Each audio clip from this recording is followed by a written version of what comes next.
श्री परमात्मने नमः। ओम श्री गुरुभ्यो नमः। ओम मातृशक्तये नमः। ओम असतो मा सद्गमय तमसो मा ज्योतिर्गमय मृत्योर्मामृतंगमय। ओम शांति शांति शांति।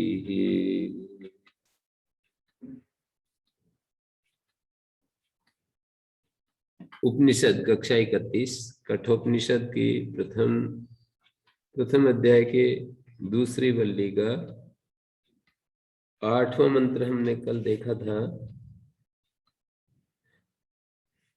सामान्य व्यक्ति के द्वारा इस आत्मा का जो कथन उपदेश प्रवचन किया जाता है, बहुधा चिंत्यमानोपि न स सुविज्ञेय, बहुत विचार करने पर भी उस आत्मा को नहीं जान सकते हैं सामान्य व्यक्ति जब इसका उपदेश करता है। लेकिन अनन्य प्रोक्ते गतिरत्र नास्ति, जो ऐसा जिसको हम कहते हैं कि ये व्यक्ति परमात्मा के साथ अनन्य भाव को प्राप्त हो गया है, परमात्मा के साथ जिसने एकत्व प्राप्त कर लिया है, उसके लिए इस आत्मा का ऐसे उसके द्वारा कहा गया, ये आत्मा ठीक से समझ में आ जाता है। तो अवरेण नरेण एस न प्रोक्ता, हीन कोटि का मनुष्य इसका कथन नहीं कर सकता। न सुविज्ञेया, उसके द्वारा कहे जाने पर उसे यथार्थ रूप में नहीं जाना जा सकता। बहुधा चिंत्यमाना, क्योंकि उसे अनेक रूपों में विचारा जाता है। बहुधा चिंत्यमाना, बहुत प्रकार से विचार किए जाने पर भी वो अनन्य प्रोक्ते गतिरत्र नास्ति। एक ये भी अर्थ है इसका, अनन्य प्रोक्ते, कोई दूसरा इस आत्मा का प्रवचन ना करे तो हमें गति भी नहीं है। कल हमने कई अर्थ किए थे, और 5वां अर्थ ये भी हो सकता है। श्री अरविंद ऐसा ही अर्थ करते हैं, अनन्य प्रोक्ते गतिरत्र अस्ति। दूसरे के द्वारा जब तक इस आत्मा का प्रवचन नहीं किया जाता, तब तक हमारे को प्रवेश करने के लिए कुछ गति भी नहीं है। इसमें पहले वाली लाइन का क्या है?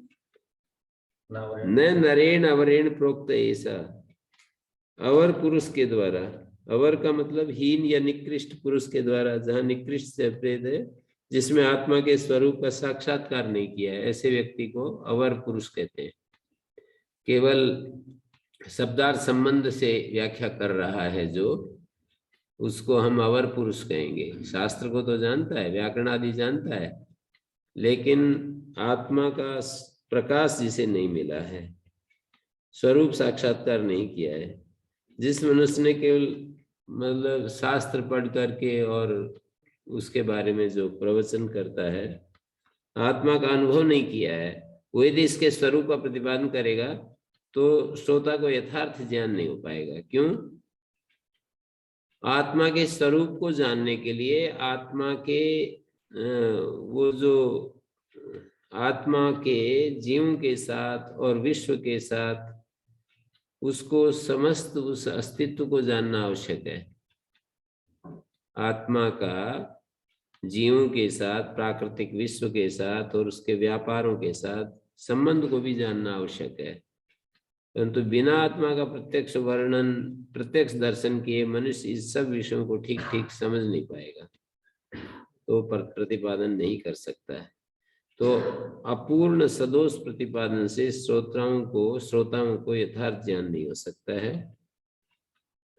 न एष सुविज्ञेय अनन्य प्रोक्ते गतिरत्र नास्ति। फिर ये कहा अणु प्रमाणात अणीयन, प्राकृतिक पदार्थों में पंच भौतिक पदार्थों की अपेक्षा ये जो शब्द स्पर्श आदि पंच तन मात्राएं, इंद्रियां, मन और भी सूक्ष्म है भौतिक पदार्थों से। इनसे अहंकार, अहंकार से बुद्धि सूक्ष्मतर है, ये सब सूक्ष्म। बुद्धि से भी मूल प्रकृति सूक्ष्मतर है, अव्यक्त प्रकृति से भी सूक्ष्मतम आत्मा आत्मा है। अणु प्रमाणात अणियान, मानी अणु से भी अणु है वो, सूक्ष्म से भी सूक्ष्म है। अप्रतर्क्यम, हम इसको तर्क वितर्क के द्वारा, हम तर्क बुद्धि के द्वारा उसको हम नहीं समझ सकते। बाह्य इंद्रियों से जिन स्थूल विषयों का ज्ञान होता है उन पर हमारे मन और बुद्धि तर्क वितर्क करते रहते हैं, परंतु आत्मा स्थूल है नहीं, तो सूक्ष्म से सूक्ष्मतर, सूक्ष्मतम से भी सूक्ष्मतम है, तो मन बुद्धि के तर्क से उसका ज्ञान नहीं हो सकता। अप्रतर्क्यम, ये शब्द का अतर्क्यम। अनन्य प्रोक्ते अत्र गतिर नास्ति, आत्मा और स्थूल इंद्रियों का विषय है। आत्मा न तो स्थूल इंद्रियों का विषय है, और न ये जो हमारी मन बुद्धि के तर्क का भी विषय है। तो इसका ज्ञान तभी हो सकता है जब कोई दूसरा आत्मदर्शी पुरुष इसका कथन करे।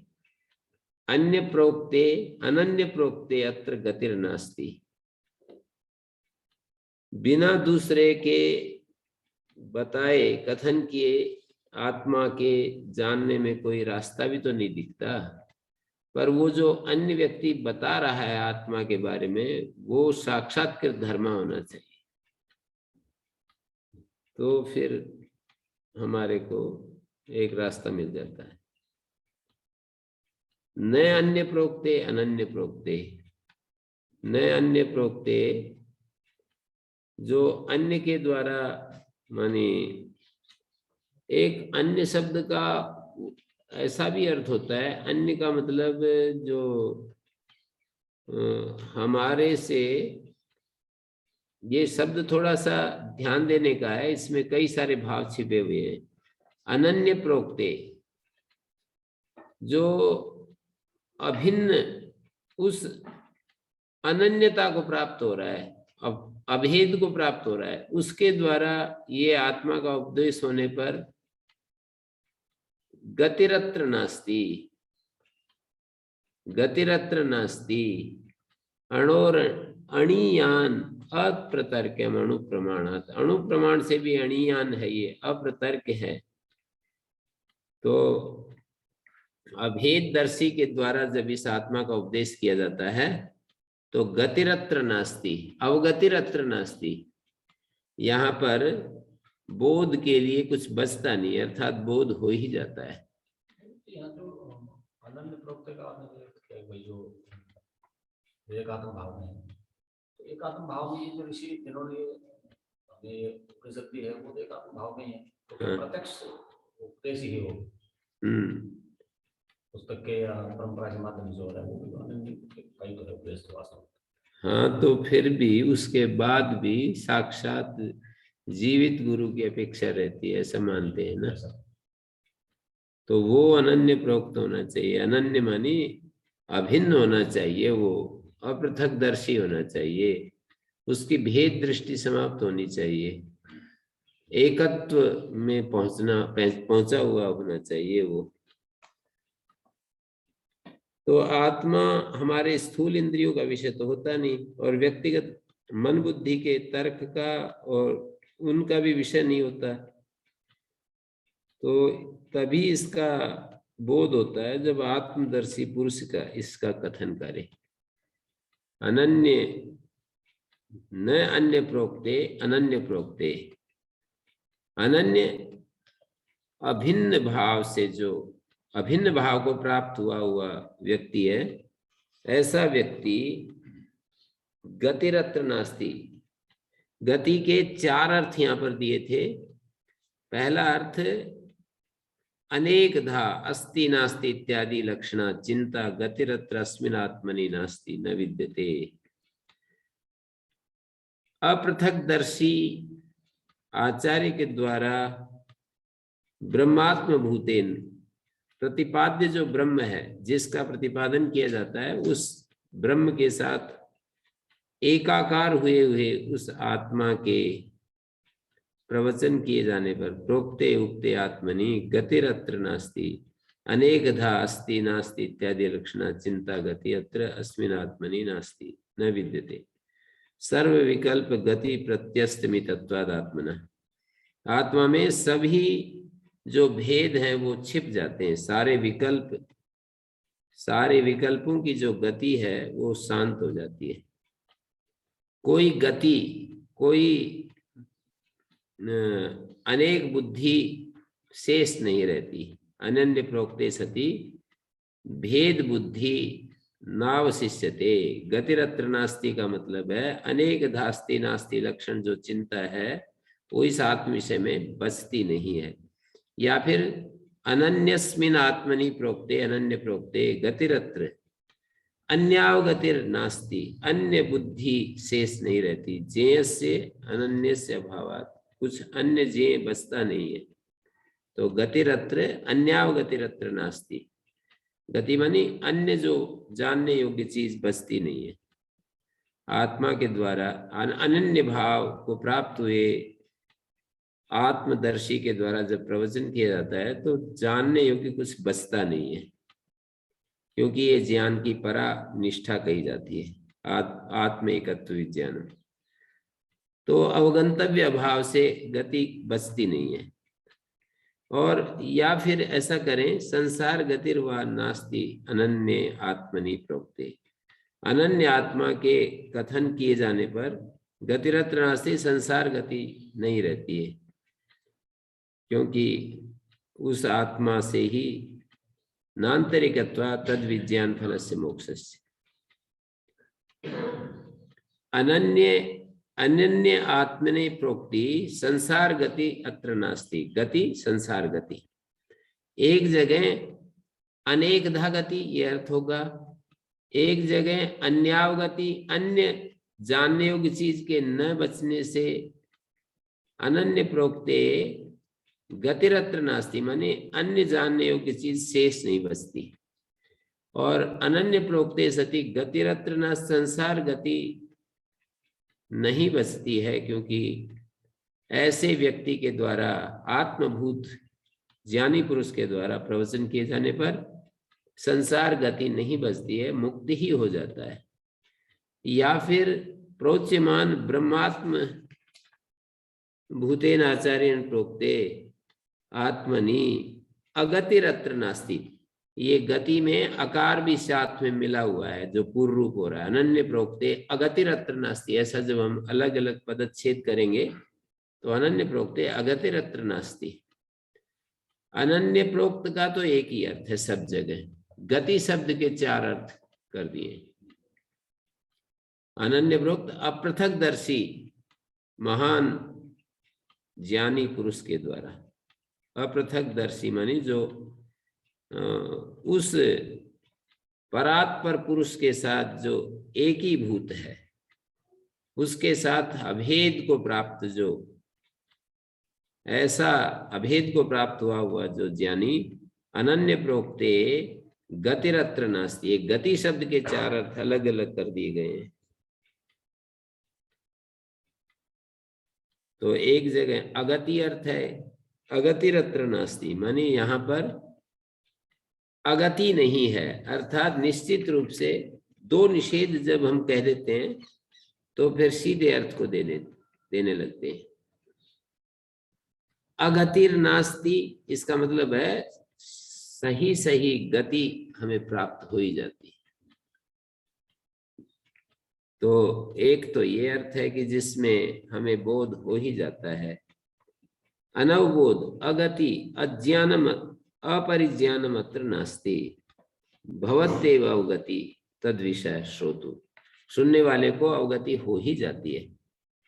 ये अणु प्रमाणात अणियान अप्रतर्क्यम, तर्क बुद्धि से वो आत्मा समझ में नहीं आएगा।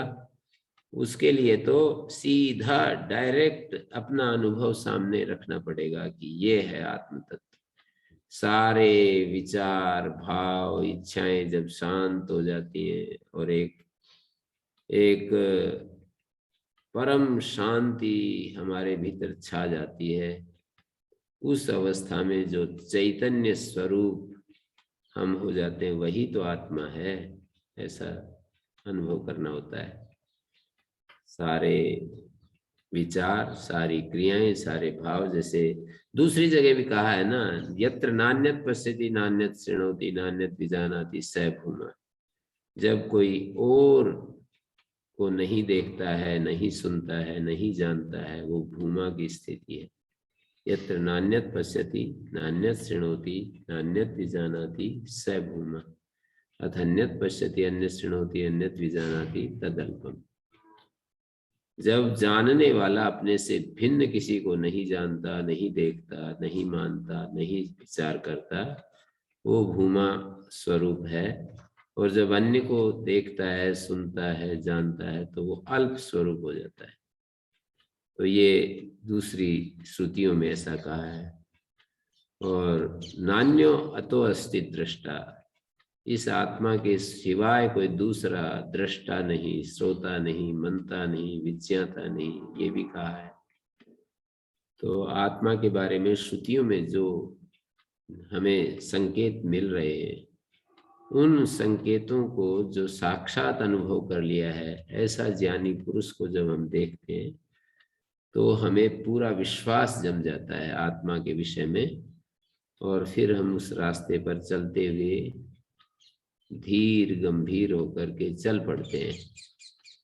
और श्रद्धा पूर्वक चलना ही तो आत्मा की उपलब्धि का एक वो है, मानी एक साधन है, एकमात्र साधन है। और आगे कह रहे हैं नैषा तर्केण मतिरापनेय प्रोक्ता अन्येन सुज्ञानाय पृष्ठ माम त्वमापा सत्य धृतिर्बतासी त्वाद्रिंग नो भूया नचिकेता पृष्ठा।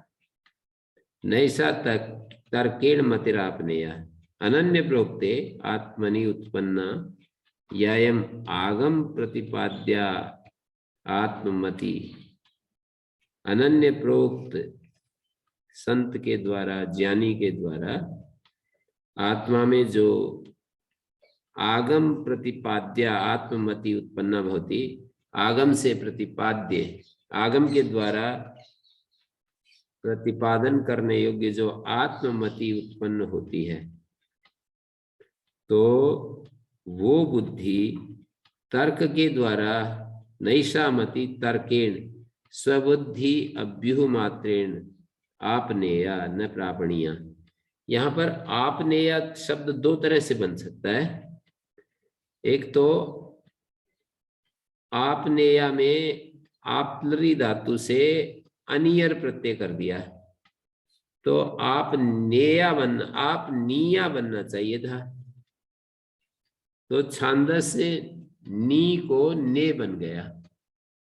आप निया, आप निया, प्र लगा दे तो प्रापणीया, प्र के कारण नैकुण्य हो गया। और प्रापणेया, आप नेया, आप निया को ई को अनियर का जो ई है इसको ए कर दे तो आप नेया। तो तर्क के द्वारा ये जो मति है, कौन सी मति? अनन्य प्रोक्त आत्मनि, अनन्य प्रोक्त आत्मा के विषय में जो आगम प्रतिपाद्य आत्म मति उत्पन्न होती है, वो मति तर्क बुद्धि के द्वारा नहीं प्राप्त करने योग्य होती है। और एक अर्थ होता है नैषा तर्केण मतिर आपनेया, माने यहाँ पर अप, आ और अप दो उपसर्ग पूर्वक नी धातु से यद प्रत्यय कर देंगे तो आप नेया हो जाएगा। आंग उपसर्ग, अप उपसर्ग तो आप बन गया और नी से नेया बन गया। जैसे बोलते हैं ना नेतव्य, नेय, वैसा शब्द बन गया। तो न आप नेतव्या न हातव्या, ये जो मति है, आत्मबोध है, तर्क से प्राप्त करने योग्य नहीं होता है। मानी तर्क से इसको नहीं पाया जा सकता है, केवल तर्क बुद्धि से इसको नहीं पाया जाता। दूसरा अर्थ होगा नैषा मति तर्केण, तर्क के द्वारा इसको हटा नहीं सकते। तर्क जो है, इस बुद्धि को हटा नहीं सकता है। माने जो आगम से जो बुद्धि बनी है, आगम से जो बुद्धि बनी है, कितनी हजार तर्क भी इसके विरोध में आकर के हमारे को कहने लगे कि आप भ्रांति में हो, आप सही नहीं समझे हो, इस बुद्धि को हटा नहीं सकते। अपनेतव्य अर्थ निकलेगा। अप उपसर्ग है, अपनेतव्य माने न हातव्य, न अपनेतव्य न हातव्य। तार्किको ही अनागम अज्ञा स्वबुद्धि परिकल्पितम यत्किंचित एव कथयति। जो तार्किक होता है, जो आगम का आधार बना करके नहीं बोलता, वो स्वबुद्धि परिकल्पितम, अपनी बुद्धि की ऊहा से परिकल्पित जो कुछ भी वो कहता है। अतएव च यम आगम प्रभुता मति, आगम के द्वारा उत्पन्न जो मति है वो अन्य ने आगम अभिज्ञेन आचार्य ने तार्किका प्रोक्ता सति सुज्ञानाय भवति। प्रोक्ता अन्य ने सुज्ञानाय भवति। तो आगम प्रसूत जो मति होती है, अन्य ने आगम अभिज्ञेन आचार्येण, अन्येन का अर्थ है यहाँ पर आगम अभिज्ञ आचार्य के द्वारा तार्किकात अन्येन, तार्किकात अध्यार करेंगे, तार्किकात अन्य ने सुज्ञानाय पृष्ठ। तार्किक व्यक्ति से अन्य जो आगमज्ञ आचार्य है उसके द्वारा आत्मा के बारे में जब कथन किया जाता है तो वो सुज्ञान के लिए होती है। हे प्रिय, हे प्रियतम, प्रेष्ठ शब्द का प्रियतम होता है। हे प्रियतम, ऐसा है इस विषय में। नैसा तर्केण मतिरापने, तर्क के द्वारा इस मति को प्राप्त नहीं किया जा सकता, तर्क के द्वारा इस मति को हटाया नहीं जा सकता। जो दृढ़ बुद्धि होती है तर्क उसको हटा भी नहीं सकती, तर्क उसको प्राप्त भी नहीं करा सकती। और अन्य ने प्रोक्ता, अन्य के द्वारा प्रोक्त मानी तार्किक से अन्य जो व्यक्ति है उसके द्वारा स्वबुद्धि परिकल्पित चिंता से अन्य जो शास्त्र अभिज्ञ है, आगमज्ञ है, आगमवित है, उसको यहाँ अन्य कहा है। अध्यार करने से ऐसा अर्थ निकल जाएगा, तार्किक से अन्य जो है ना उसके द्वारा कही गई ये जो आत्ममति है, ये आगमनिष्ठ के द्वारा, हाँ, आगमनिष्ठ आगमज्ञ के द्वारा जब ये मति, अन्य तो वही आएगा, तार्किक से अन्य जो आगमवित है, आगमज्ञ है, उसके द्वारा ये आत्मा का प्रवचन किया जाता है। तो अच्छे से ये ज्ञान के लिए ये प्रवचन प्रोक्ता मति सुज्ञानाय भवति। अन्येन प्रोक्ता मति, आत्ममति, आत्मबोध सुज्ञानाय भवति। वो जो आत्मबोध उत्पन्न होता है वो सुज्ञान के लिए होता है। और याम त्वम आपा सत्य धृतिर बतासी, हे प्रियतम, वो तर्क से अगम्य मति कौन सी है जिसको हम समझे। याम त्वम मतिम मदवर प्रदान आपा प्राप्तवान असी, मैंने जो वर प्रदान किया और उससे तुमने जो प्राप्त किया है।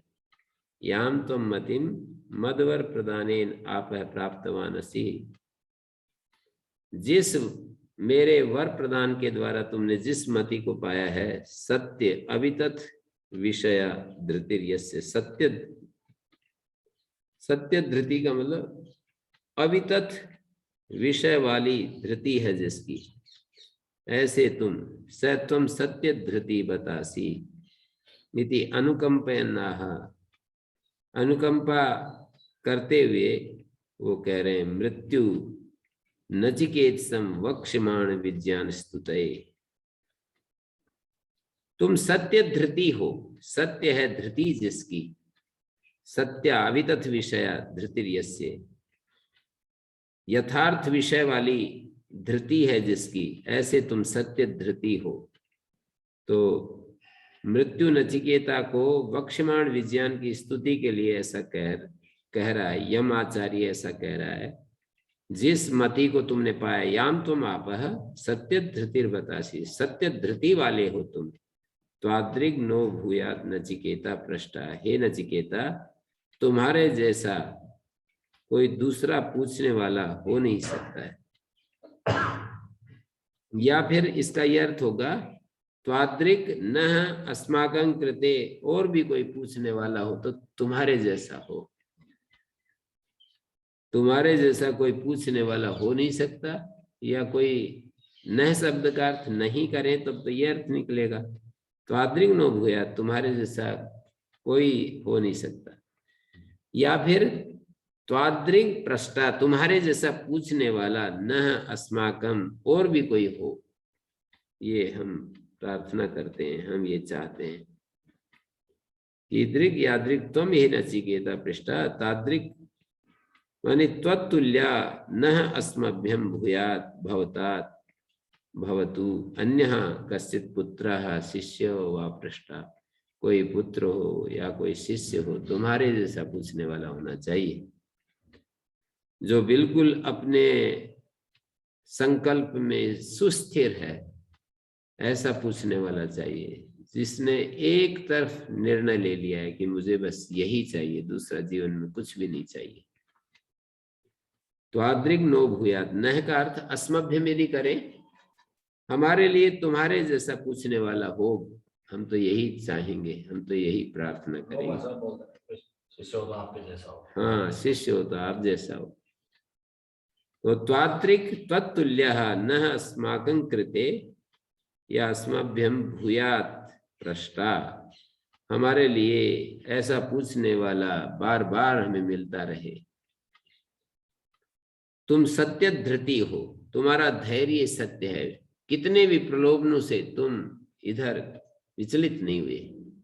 सत्य धृति तो वही होता है ना, सत्य है धृति जिसकी, धैर्य शक्ति जिसकी, कितना भी प्रलोभन सामने आए विचलन जिसमें पैदा नहीं होता है, वो सत्य धृति कहलाता है।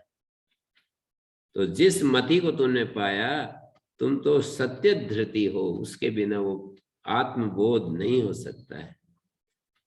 जानाम्यहं सेव धीरित्य नित्यम न अध्रुवै प्राप्यते ही त्रुत।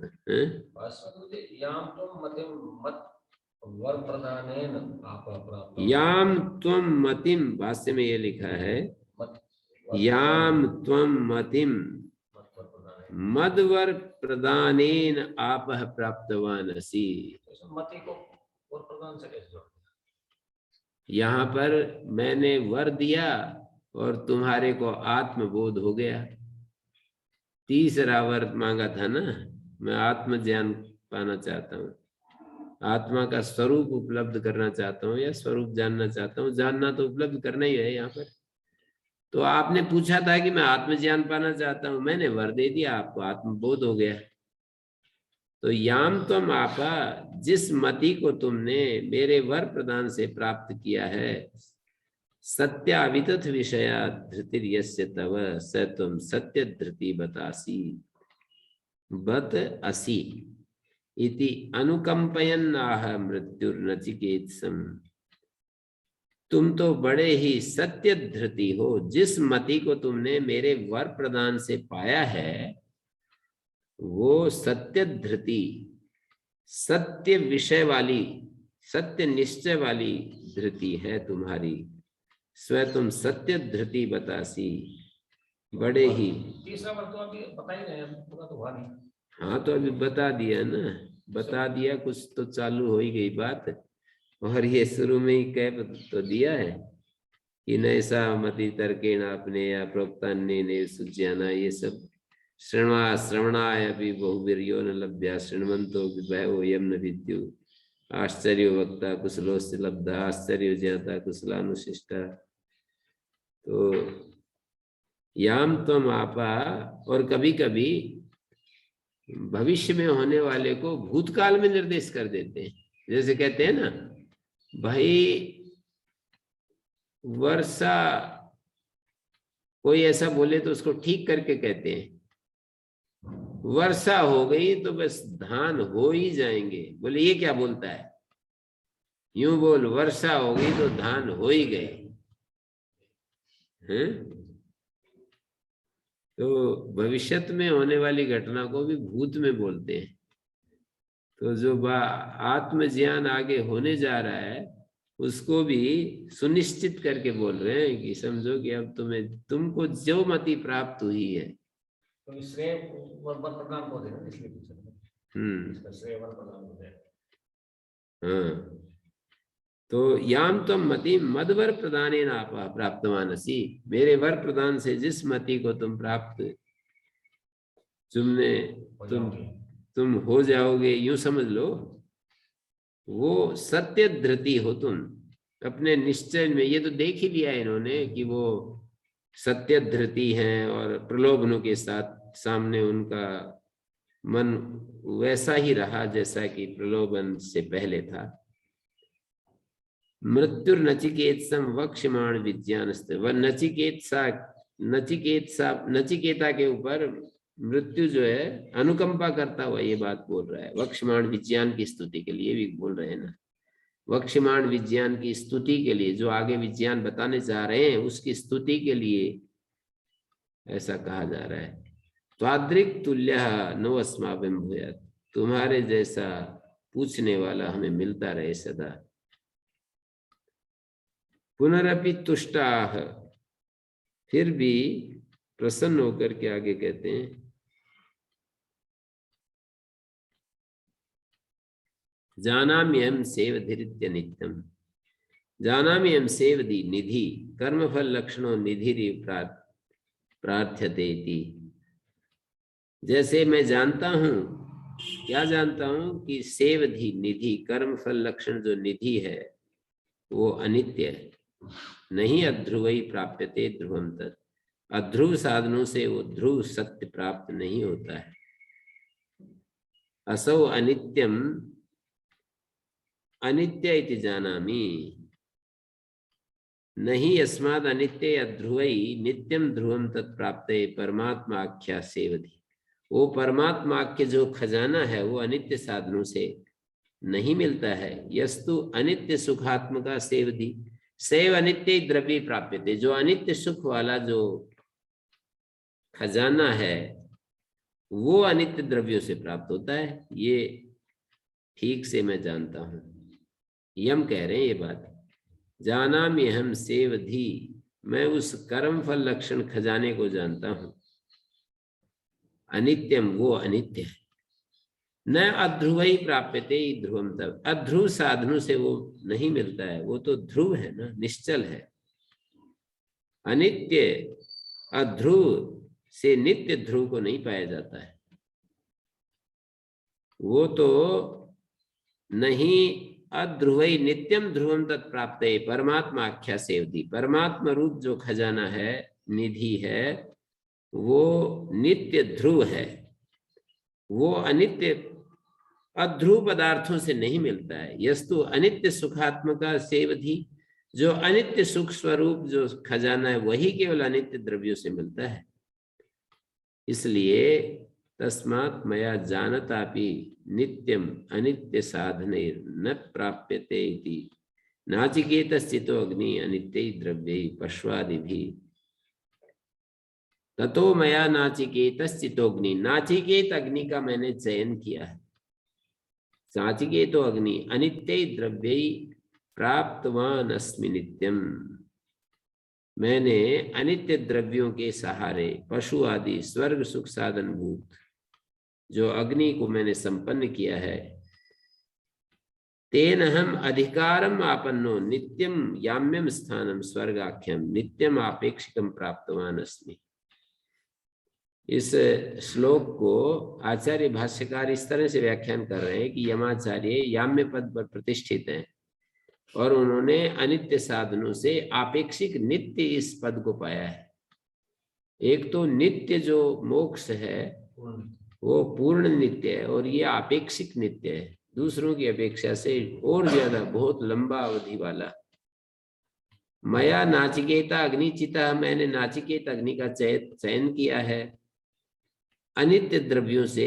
इस प्रकार अनित्य द्रव्यों से इस याम्य पद को मैंने पाया है। अपना परिचय दे रहे हैं यमाचार्य, अपने बारे में बता रहे हैं कि मैंने इस पद को जो पाया है वो कर्म के द्वारा पाया है और वो अन्य जो साधन है उनसे तो ज्यादा लंबा है ही।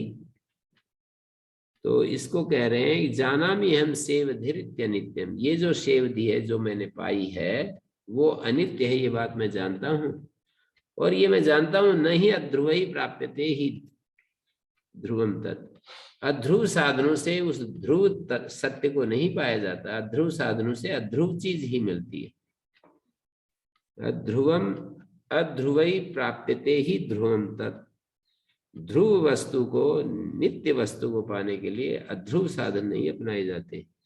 ततो मया नाचिकेतश्चितोग्नि, तो मैंने सोच समझ करके नाचिकेत अग्नि का चयन किया है कि मुझे अभी ये याम्य पद की प्राप्ति मेरा अभीष्ट था, मैंने उसको पाया। मुझे याम्य पद मिल जाए और उसके लिए मैंने प्रयास किया और मुझे मिल गया नित्य साधनों के द्वारा। कामस्याप्तिम जगत प्रतिष्ठाम, ये अपना परिचय देकर कह रहे हैं लेकिन तुम तो ऐसे ऐसे हो। मैं तो शिष्य को अपने से भी श्रेष्ठ होता है, शिष्य को अपने से भी आगे बढ़ा हुआ बता रहे हैं कि मैंने तो ये एक लंबा एक नित्य याम्य पद जो जिसको कहा जाता है नाचिकेत अग्नि का चयन करके अनित्य साधनों से उसको मैंने प्राप्त किया। लेकिन आप क्या तो क्या ही कहने, कामस्य आप्तिम जगत प्रतिष्ठाम, कामस्य आप्तिम मानी समाप्तिम, अत्रैव इहेव सर्वे कामा परिसमाप्ता, यहीं पर सारी कामनाएं आपने समाप्त कर दी। कामस्य आप्तिम जगत प्रतिष्ठान, और अध्यात्मादिभूत अधिदैव इत्यादि जगत प्रतिष्ठाम आश्रयम सर्वात्मकत्वात्, जगत की जो प्रतिष्ठा है सर्वात्मक होने से वो आपने पाली। कृतोर अनंत्यम अभयस्य पारम, और क्रतु मानी उपासना का जो फल एक बहुत बड़े हिरण्यगर्भ पद को पाना होता है। कृतोर अनंत्यम, अनंत्यम पदम, अनंत्यम अनंत्यम, अनंत्यम शब्द का अर्थ है अनंत्यम। उपासना का जो फल हिरण्यगर्भ पद है, अनंत रूप जो अनंत रूप है, अभयस्य पारम पराम निष्ठाम, अभय की जो परानिष्ठा है उसको, स्तोमम स्तुत्यम। पिछले सेवधि का दोनों जगह सेवधि का अर्थ कर्मफल निधि कहा है, परमात्मा ने सेवधि जो शब्द है इसका अर्थ खजाना होता है, तो उन्होंने ये कहा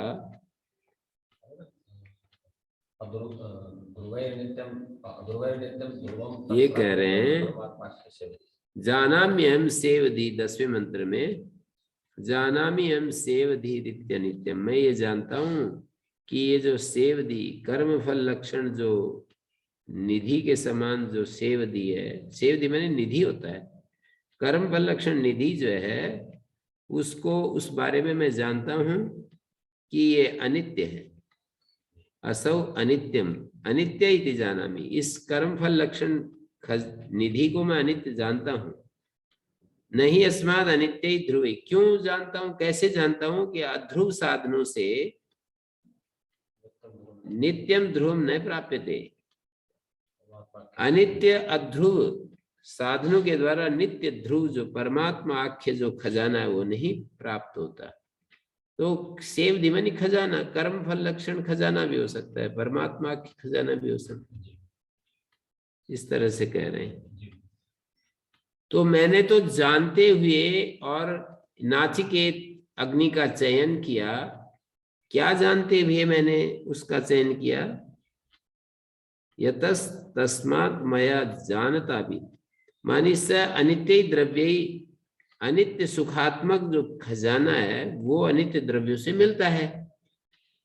ये जो भाष्यकार कह रहे हैं ना, अनित्य सुखात्मक जो सेवधि है वो अनित्य द्रव्यों से मिलती है, इसलिए इस कारण से मैंने जानते हुए नित्य जो अनित्य साधनों से मिलने वाला जो ये लंबा सुख, नित्य का मतलब यहाँ पर लंबा सुख वाला जो ये स्वर्ग है उसको प्राप्त किया है। नाचिकेतश्चितोग्नि, नाचिकेत अग्नि का चयन किया, अनित्य द्रव्यों से पशु आदि के द्वारा स्वर्ग सुख साधन भूत अग्नि को मैंने संपादन किया है। तेनम अधिकारापन्ना, मैं इस अधिकार को प्राप्त हुआ, इस पद को पाया, स्वर्गाख्य पद का, जो कि आपेक्षिक नित्य है। लेकिन तुम्हारी तो कहना ही क्या, ये कहना चाह रहे हैं 11वें श्लोक में कि कामस्य आप्तिम जगत प्रतिष्ठान, तुम तो यहीं पर सारी कामनाओं का परित्याग कर दिया, यहीं पर तुमने सारी कामनाएं छोड़ दी। बिना ही भोगे। हाँ, सारी कामनाएं, मैं तो अब उस प्रक्रिया से गुजर रहा हूं और तुमने तो इसको यहीं पहले ही नकार दिया। कामस्य आप्तिम, काम की जो आपति समाप्ति, आपति का मतलब समाप्ति, सारे कामनाएं समाप्त कर दी। जगत प्रतिष्ठान, और जो अध्यात्म अधिभूत अधिदैव जो जगत है उसकी जो प्रतिष्ठा है, उसका जो आश्रय है, प्रतिष्ठा मानी इस सारे जगत का जो आश्रय है सर्वात्मक होने से, क्रतोर अनंत्यम अभयस्य पारम, और क्रतु की उपासना का जो अनंत फल है अभयस्य पारम, और अभय की जो निष्ठा है मानी पराकाष्ठा है, अभयस्य पारम मानी अभय की पराकाष्ठा। स्तोमम स्तुत्यम, महत अणिमादि ऐश्वर्यादि अनेक गुण संगतम स्तोमम चेतन महत से, महद स्तोमम निरतिशय होने से स्तोम महत, स्तोम महत यहाँ पर शब्द है। स्तोम महत उरुगायम प्रतिष्ठान दृष्ट्वा धृत्या धीरो नचिकेतो अत्यस्राक्षी। स्तोम महत, स्तुत्य जो महान है, निरतिशय होने से स्तोम महत, स्तोम स्तुत्य को कहते हैं, और महत माने अणिमादि ऐश्वर्यादि अनेक गुण से संयुक्त जो होता है उसको महत कहते हैं। अणिमादि ऐश्वर्यादि अनेक गुण संघत, अनेक गुणों का संघात समूह, और स्तोम और महत के बीच में कर्मधारय कर दिया। स्तोम से तद महत से, निरतिशय होने से स्तोम महत हो गया, मानी स्तुत्य जो महान है। उरु गायम विस्तीर्णां गतिम, उरु मानी विस्तीर्ण और गायम मानी गति। प्रतिष्ठाम स्थितिम आत्मनो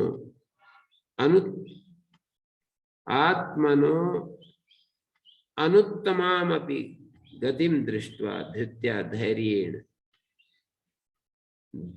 प्रतिष्ठाम स्थितिम आत्मनो, अपनी जो स्थिति है, प्रतिष्ठा शब्द का अर्थ है स्थिति। स्तोम महत उरुगायम प्रतिष्ठाम, उरुगायम शब्द का अर्थ हुआ विस्तीर्ण गति को, और प्रतिष्ठा मानी स्थितिम, प्रतिष्ठा स्थिति को, अपनी स्थिति को, अनुत्तमाम अपनी स्थितिम दृष्ट्वा, अद्भुत अपनी अनुत्तम स्थिति को भी जानकर, धैर्येण धृत्या धैर्येण, धीरः धीमान, धृत्या और धीर, नचिकेतो अत्यस्राक्षी, हे नचिकेता तुमने उसका त्याग कर दिया। यहाँ पर धृत्या शब्द भी है और धीरा भी है। धृत्या का अर्थ है धैर्येण और धीरा का अर्थ है धीमान। धैर्य पूर्वक धीमान होकर के हे नचिकेता तुमने उसका परमेव आकांक्षन अतिश्रेष्ठ मानसी, परम की इच्छा करते हुए तुमने इस अवर को त्याग दिया है। अत्यस्राक्षी परमेव आकांक्षन, उस परम तत्व की आकांक्षा करते हुए इस अवर का त्याग कर दिया है। सर्वमेतत् संसार भोग जातम, सारा संसार भोग जात जो भी है, अहोवत अनुत्तम गुणोसी, क्या ही कहने, आप तो कितने उत्तम गुण वाले हो। अपनी तुलना करके इस श्लोक में, इस मंत्र में उन्होंने नचिकेता के त्याग की प्रशंसा की है। स्तोम महत, स्तुत्य जो महान पद है, विस्तीर्ण पद है, जो स्थिति है, प्रतिष्ठा है, तुमने अपनी स्थिति को देख करके धैर्य पूर्वक हे नचिकेता तुमने उसको छोड़ दिया है। यहाँ पर प्रतिष्ठा मानी स्थिति, अपनी स्थिति को, अनुत्तम स्थिति को भी देख करके, और विस्तीर्ण गति को, उरु गायम, गायम का अर्थ है गति, उरु माने विस्तीर्ण गति को, और अपनी आत्म स्थिति को, अनुत्तमाम अपनी स्थिति, अपनी अनुत्तम स्थिति को भी देखकर धैर्य पूर्वक तुमने उसका त्याग कर दिया है। तो आपका अहोवत अनुत्तम गुणोपि, तुम तो निश्चित ही अनुत्तम गुणवान हो। तम दुर्दर्शम गूढ़म अनुप्रविष्टम गुहाहितम गह्वरेष्टम पुराणम। जो किसकी स्थिति को देख रहे हैं? ये यमाचार्य जी इस 11वें श्लोक में यम इसकी नचिकेता की प्रशंसा कर रहे हैं कि हे नचिकेता, तुमने तो, मैं तो देखो जानते हुए भी मैंने इस नाचिकेत अग्नि का चयन किया और इस अनित्य साधनों को अपनाकर अनित्य द्रव्य, पशु आदि अनित्य द्रव्यों से मैं इस याम्य पद को मैंने पाया, स्वर्ग पद को प्राप्त किया। लेकिन तुम तो कामस्य आप्तिम जगत प्रतिष्ठाम, जगत का जो आधार है, कामस्य आप्तिम, कामनाओं की समाप्ति कर डाली यहीं पर। और जगत मानी, सुनिए, जगत अध्यात्म, अधिभूत और अधिदैव, जो 3 रूप है जगत के, उनका जो आश्रय है, उस परम पद को तुमने पाने के लिए कोशिश की है, उस तरफ अपनी इच्छा प्रकट की, अभिप्सा की है। मेरा शंका यहाँ थी कि ये जो प्रतिष्ठा बता रहे हैं, ये प्रतिष्ठा परमात्मा की बता रहे हैं, यानी कि ब्रह्म की बता रहे हैं, या नचिकेता की अपनी स्थिति की बता रहे हैं? ये समझ नहीं आता। नहीं, ये बता रहे हैं कि कामनाओं को समाप्त कर दिया, ये तो नचिकेता की बात हुई, कामस्य आप्तिम। फिर जगत प्रतिष्ठा मानी आत्मा, जगत का जो आश्रय है ब्रह्म है। क्रतोर अनंत्यम, उपासना का जो अनंत फल देने वाला, अभय से पारम, जो अभय के पार है। क्रतोर अनंत्यम, अनंत्यम मानी अनंत्यम, यहाँ पर अनंत्य और अनंत एक ही अर्थ में है। लौकिक भाषा में हम बोलते हैं तो अनंत बोलते हैं, यहाँ अनंत हो गया। जो अनंत शब्द है वो अनंत शब्द के अर्थ में बोला है। तो सर्वात्मक होने से, सर्वात्मकत्वात् जगतः प्रतिष्ठाम, जगत की प्रतिष्ठा को, आश्रय को, सर्वात्मक होने से, क्रतोर उपासनाया फलम हिरण्य गर्भम पदम आनंत्यम अभयस्य च पारम, और अभय की जो परम निष्ठा है, स्तोम महत उरुगायम प्रतिष्ठाम, ये सारी चीजों को काम की आप्ति कर दी है। और जगत का जो आश्रय है, प्रतिष्ठा है, क्रतु का जो अनंत फल है, हिरण्यगर्भ की प्राप्ति है, अभयस्य पारम, स्तोम महत उरुगायम प्रतिष्ठाम दृष्टवा, यहाँ तक दृष्टवा है। यहाँ तक तो देखा जा रहा है, वो तो ब्रह्म की स्थिति को। हाँ, पहला शब्द तो कामस्य आप्तिम, ब्रह्म की स्थिति क्या है? कामनाओं की समाप्ति कर दी तुमने। पहला जो शब्द है कामस्य आप्तिम, तुमने अपनी कामनाओं को पूरा समाप्त ही कर दिया। और जगत का जो आधार है, क्रतु का जो अनंत हिरण्यगर्भ पद है, हिरण्यगर्भ के, ऐसा माना जाता है कि हिरण्यगर्भ भी एक कर्म से प्राप्तव्य एक स्थिति है, एक पद है, और उपासना का फल के रूप में वो पद प्राप्त होता है। अपने जीवन भर निरंतर हिरण्यगर्भ पद की, हिरण्यगर्भ की जो उपासना करता है उसको वो पद मिलता है। निरंतर उसी भाव में जो रहता है, हिरण्यगर्भ के भाव में रहता है, उसके समष्टि बुद्धि जिसको कहते हैं, उसका जो उपासक बनकर रहता है। हिरण्यगर्भ मानी समष्टि बुद्धि, जो सर्वत्र सब जीवों में एक साथ जो मौजूद है, उस समष्टि बुद्धि का उपासक। व्यष्टि बुद्धि, समष्टि बुद्धि। तो क्रतोर अनंत्यम, अभय से पारम, और जो अभय की पराकाष्ठा है। और स्तोम महत, स्तुत्य जो महान जो पद है, उरुगाय विस्तीर्ण गति वाला, प्रतिष्ठान, और जो अपनी जो स्थिति है, अनुत्तम स्थिति है, उसको देखकर, उरुगायम विस्तीर्णाम गतिम, और प्रतिष्ठाम, अपनी भी जो उत्तम स्थिति है उसको जानकर धैर्य से तुमने परम चीज की आकांक्षा करते हुए अवर का त्याग कर दिया। अपनी उत्तम स्थिति को तरीके से नहीं आता क्या करना। प्रतिष्ठाम स्थितिम आत्मना अनुत्तमाम, अपनी अनुत्तम सबसे जो श्रेष्ठ जो चीज है उसको तुमने देख करके, उससे नीचे वाली जो चीज है अपने आत्म स्वरूप को देखकर, अपनी अनुत्तम स्थिति को देख करके उससे नीचे वाली जितनी भी चीज थी उनको छोड़ दिया। प्रतिष्ठाम स्थितिम आत्मनो, ऊपर वाली चीज को देख करके नीचे को छोड़ते हैं ना, ऊपर वाली दिखेगी नहीं तो कैसे छोड़ेंगे। तो प्रतिष्ठान अपनी उस अनुत्तम प्रतिष्ठा को देख करके धैर्य से ये जो अवर चीजें थी उन सबको छोड़ दिया है। सर्वमेत संसार भोग जातम, सारे संसार भोग जात को छोड़ दिया है। तम दूरदर्शम गूढ़म अनुप्रविष्टम, तम दूरदर्शम यम तुम ज्ञातुम इच्छसी आत्मानम, जिस आत्मा को तुम जानना चाहते हो, तम दूरदर्शम दुखेन दर्शनम अस्ति, दूरदर्श अति सूक्ष्मत्वात्, जिस आत्मा को तुम जानना चाहते हो, यम तुम ज्ञातुम इच्छसी आत्मानम, जिस आत्मा को तुम जानना चाहते हो, तम दूरदर्शम दुखेन दर्शनम अस्ति, दूरदर्शो अति सूक्ष्मत्वात्, क्योंकि बहुत सूक्ष्म है इसलिए वो बहुत कठिनता से देखने में आने योग्य है। ये जो ऐसे प्रसंगों में दूर शब्द का प्रयोग होता है वो एकदम असंभव अर्थ को दिखाने के लिए कहते हैं।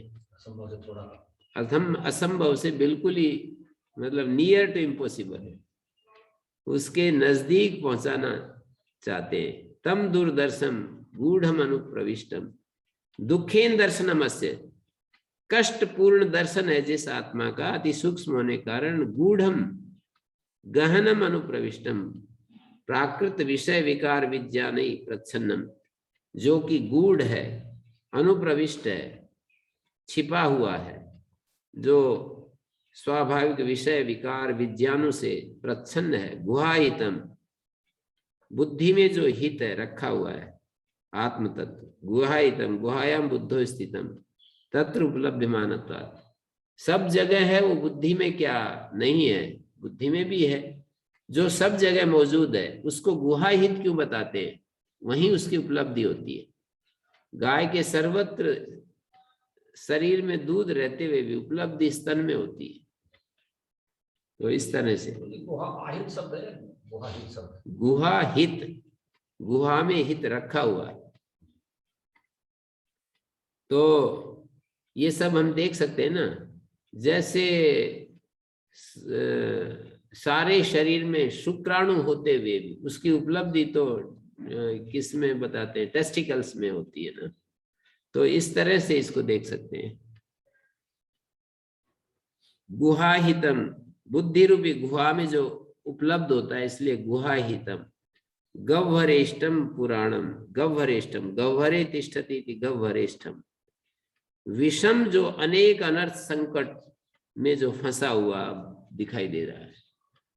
ये जो आत्म तत्व है ना, ये कितने विषम जाल में फंसा हुआ पड़ गया है यहाँ पर। इस सारा कितने विकार, कितने कितने विषम परिस्थिति है, विचार करें तो पता लगेगा। गह्वरेष्टम, गह्वरे विष में अनेक अनर्थ संकटे, अनेक अनर्थों से संकटपूर्ण स्थिति में ये ठहरा हुआ है। यत एवं गूढ़म अनुप्रविष्टा गुहाहिता अतो गह्वरेष्टा, मानी बहुत हमारी गुहा में छिपा हुआ है, गूढ़ है, अनुप्रविष्ट है, गह्वरेष्टा गड्ढा, गड्ढा। तो गूढ़म अनुप्रविष्टा गुहाहिता अतो गह्वरेष्टा अतो दुर्दर्शः, इसलिए दुर्दर्श है।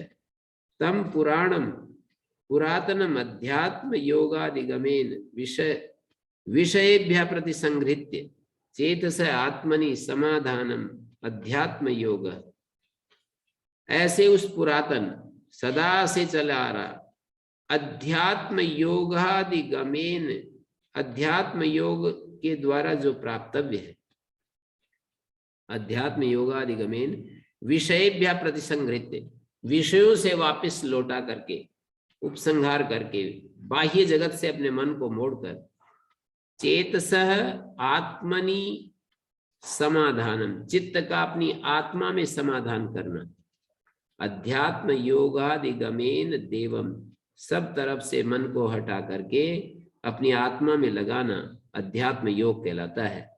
अध्यात्म योग से जो प्राप्तव्य अधिगमा तस्य अधिगमा, अध्यात्म योगः तस्य अधिगमा, तेन मत्वा देवम, उससे जानकर, मत्वा मानी जानकर, उस देव को जानकर धीर पुरुष हर्ष और शोक से मुक्त हो जाता है।